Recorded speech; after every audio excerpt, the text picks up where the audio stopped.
Tutorial is for the problem Tricks of Tom, problem code SCC0105.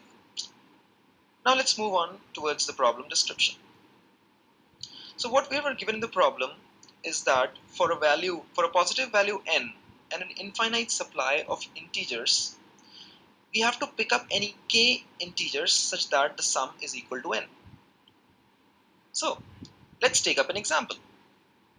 Let's say our number n is 5 and we have infinite supplies of 1s, 2s, 3s and 4s. But why are we only considering numbers less than 5?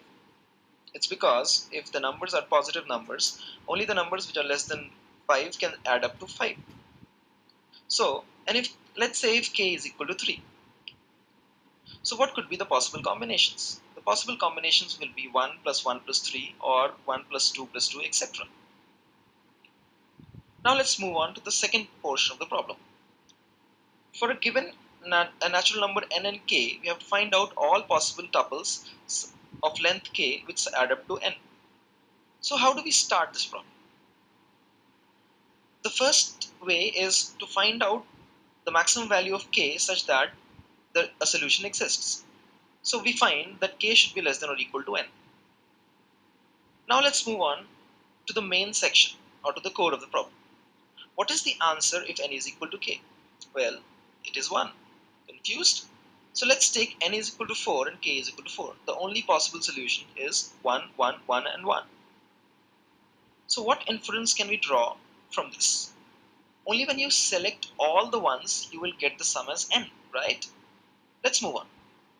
Can we write n as summation of n ones? Obviously, how silly of me.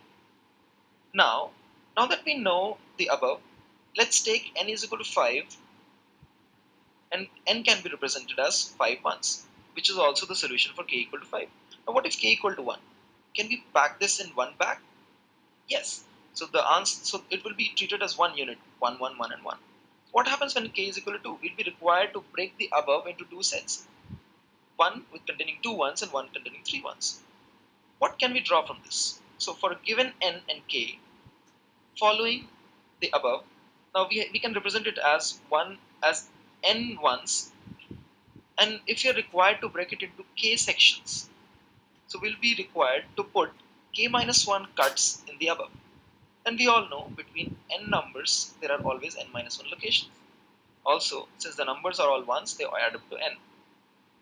So our answer would be selecting out of n minus 1 locations k minus 1